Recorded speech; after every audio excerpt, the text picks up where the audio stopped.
যন্ত্রের উপক্রম, কিন্তু কেউ এর সিদ্ধান্ত নিতে পারে না এই জায়গাটা মুসলমানদের না হিন্দুদের। এক পর্যায়ে মুসলমানরা নিয়ত করলো এই জায়গাটা যদি আমাদের হয়ে যায় তাহলে আমরা এখানে মসজিদ দিব। আর হিন্দুরা নিয়ত করলো এই জায়গাটা যদি আমাদের হয়ে যায় তাহলে আমরা মন্দির দিব। দুই দলের নিয়ত ঠিক না ঠিক? ঠিক নিয়ত ঠিক আছে, নিয়ত কোনো মিল নাই। মুসলমানরা ভাবতে লাগলেন এই জায়গাটা আমাদের হয়ে গেলে আমরা ওই জায়গাতে মসজিদ দিব। হিন্দুরা ভাবতে লাগলেন এই জায়গাটা আমাদের হয়ে গেলে আমরা ওই জায়গাতে মন্দির দিব। কিন্তু এই জায়গাটা কার কেউ সিদ্ধান্ত নিতে পারে না। এক পর্যায়ে এই বিচার চলে গেল কোর্টে। জজ সাহেব কিভাবে বিচার করবেন?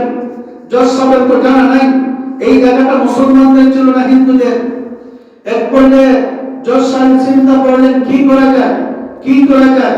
হঠাৎ করে ওনার মস্তিষ্কে আসলো, যেখানে আসলো, হে হিন্দু সম্প্রদায় আর মুসলমান সম্প্রদায়, তোমরা তোমাদের এলাকাতে দেখো কে সবচেয়ে বয়স্ক মানুষ। কারণ যার বয়স বেশি বা বয়স্ক হবে হয়তো তিনি ছোটকালে দেখেছেন এই জায়গাটা হিন্দুদের না মুসলমানদের। কি বলেন?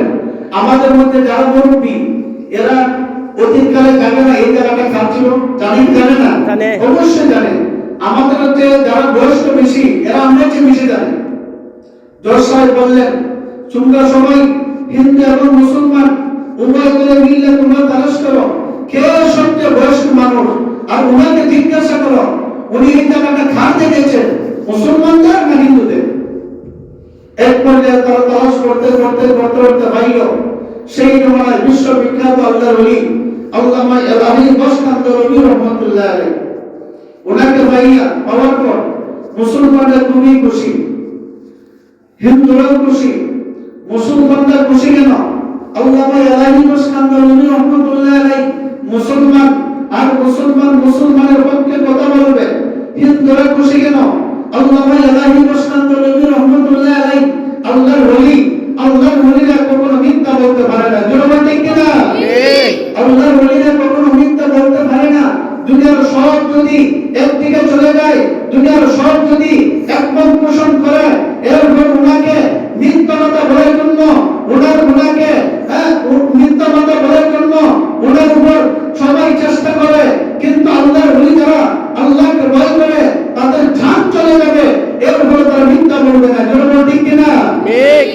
কিন্তু খুশি এই জন্য যে এলাহি বসকান্দরবী রহমাতুল্লাহ আলাইহি আল্লাহর ওলি কখনো মিথ্যা বলবে না। এই জন্য আমরা সঠিক বিচার পাইব। মুসলমানরাও চলে গেল কোর্টে, হিন্দুরাও চলে গেল কোর্টে। জজের সামনে আল্লামা এলাহি বসকান্দরবী রহমাতুল্লাহ আলাইহি হাজির হইলেন।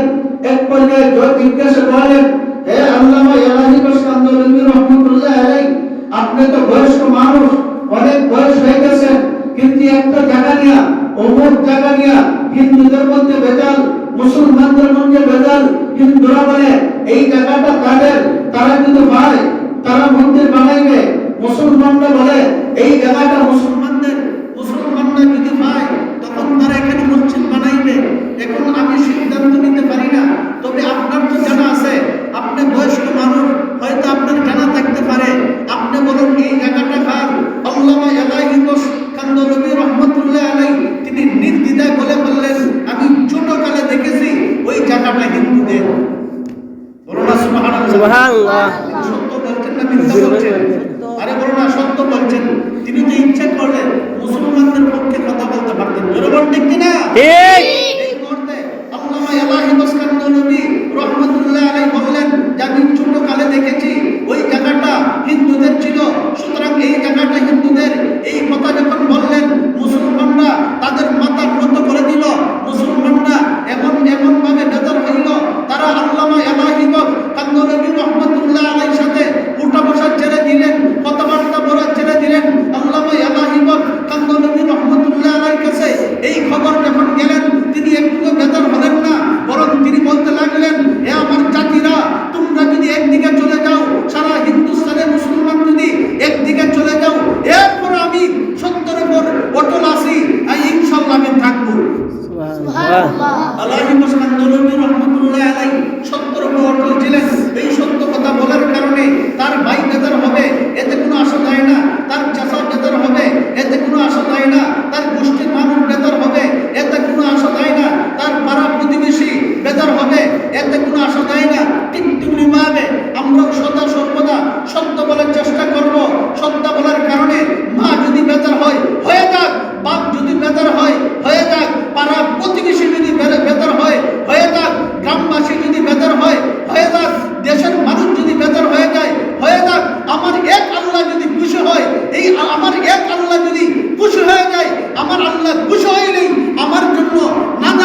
সুবহানাল্লাহ।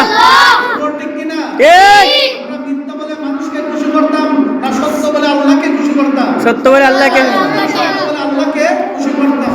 আল্লামা ইয়ালাহি কান্নবী রহমাতুল্লাহ আলাইহি যখন সত্য কথা বললেন যে আমি ছোটকালে দেখেছি এই জায়গাটা ছিল হিন্দুদের, তখন মুসলমানরা বেজার, এত কোনো আশা দেয় না, কিন্তু হিন্দুরা খুশি, হিন্দুরা অবাক হয়ে গেলেন।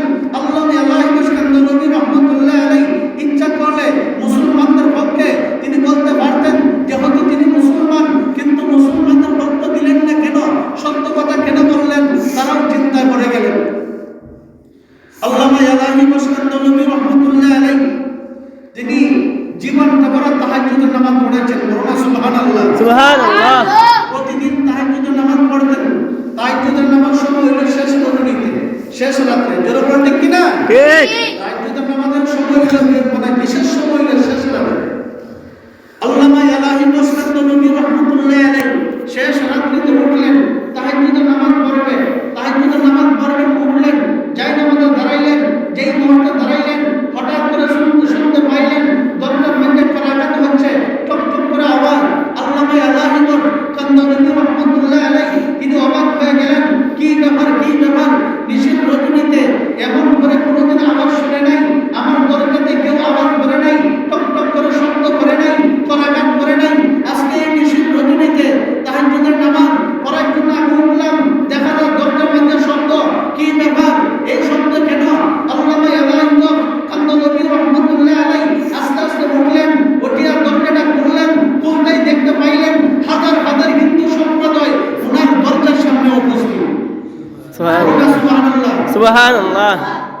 আল্লামা ইয়ালাহি কান্নবী রহমাতুল্লাহ আলাইহি অবাক হয়ে গেলেন, কি ব্যাপার, কি ব্যাপার, হাজার হাজার হিন্দু সম্প্রদায় এই জায়গাতে কেন, এই জায়গাতে কেন? তিনি জিজ্ঞাসা করলেন, হ্যাঁ হিন্দু সম্প্রদায়, তোমরা কেন এসেছো নিশির রজনীতে, নিশির রাত্রে তোমরা কেন এই জায়গাতে এসেছো, কেন তোমরা আসলাই?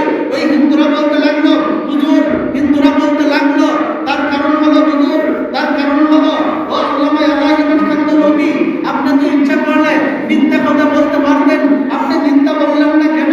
আল্লামা ইয়ালাহি কান্নবী রহমাতুল্লাহ আলাইহি বললেন যে আমি মিথ্যা কথা বললে জাহান্নাম আগুনে জ্বলতে হইতো, মিথ্যা কথা বলা মুনাফিকদের কাজ, আমি মুনাফিকদের কাজ করি নাই, এক আল্লাহকে খুশি করার জন্য সত্য কথা বলেছি।